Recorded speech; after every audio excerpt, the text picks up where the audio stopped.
Sa basketball guys, mayroon talagang hindi mo inasahan na tawag ng referee na hindi mo magustuhan. Katulad nito sa pangyayari nito guys. Titingnan nyo guys kung ano, tama ba o mali yung mga desisyon ng referee. Pero wala tayong magawa kung yan ang desisyon ng referee. Dapat tayo kalmado lang tayo mga players. Katulad yan, tingnan mo, nagrereklamo siya at pumunta siya sa bench, naghahanap ng kakampi. Tingnan nyo naman guys, talagang foul na yan. At mayroon hindi magandang pangyayari guys. Nakakarinig yung isang referee na yan na hindi maganda sinasabi ng players.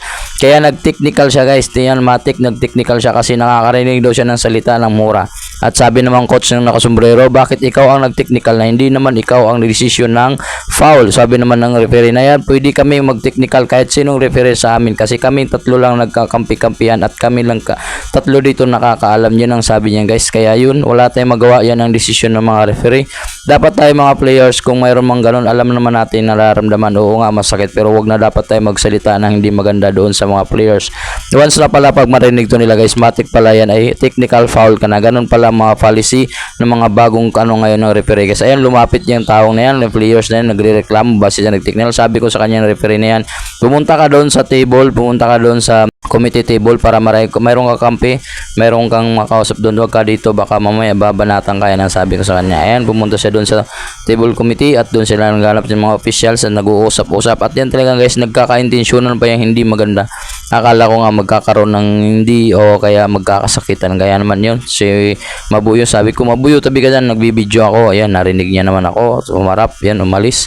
Thank you very much, Mabuyo. Ayan, guys, tuloy-tuloy ang kanilang usapan doon sa mga committee at doon sa head coach, sa mga players. Bakit kayo ng desisyon? Mayroon bang mga batas? May mga tanong, iba-iba. Kahit anong tanong, tinanong na lahat kung ano ang dapat gawin kasi bakit nagdesisyon at mayroon ba nagsabi dyan, naririnig ko, napalitan niya ng referee na yan.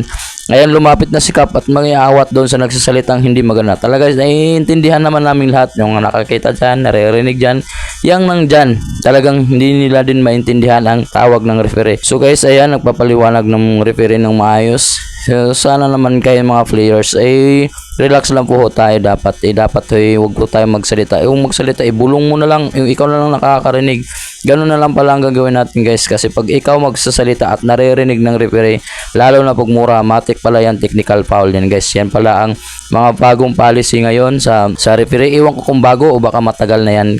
Pero sa tagal ko ng siya guys, nagbabasketball, ngayon lang ako nakakarinig ng ganung policy dyan sa loob ng court. Siguro naman, oo nga, baka naman mayroon siguro ang ganung policy kasi yun naman ay disciplinary ng isang players para hindi na gagawa at hindi na magsalita ng hindi maganda. Ayan guys, pumunta na yung barangay captain dyan at siyempre mga officialis para mag-uusap, tulong-tulong at para maayos ang kanilang mga gusot o kanilang mga pinag-usapan hindi maganda.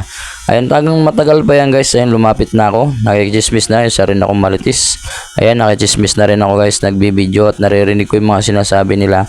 Pwede bang palitan ng referee na yan? Dami mga sinasabi. Pwede ba yung wag na yan mag-referee? Ayan, daming sinasabi. Bakit laging ganyan yung mag-desisyon na yan? Ang daming alam. Ayan, ganyan, daming mga sinasabi guys. Kaya sabat tayo mga players guys, relax lang tayo. Take your time. Huwag masyadong magalit. Huwag masyadong mainit ang ulo. Kung ano mang kalooban ng Diyos. Matalo ka man o manalo, di kalooban ng Diyos yun. Tayo sa paglaro, dapat pahalagahan natin at nating panatiliin ang pag-ibig at kapayapaan ng Diyos. Ayan guys, natutuloy pa rin ang desisyon ng referee. Hanggang dito na lang guys, please like and share. God bless you all.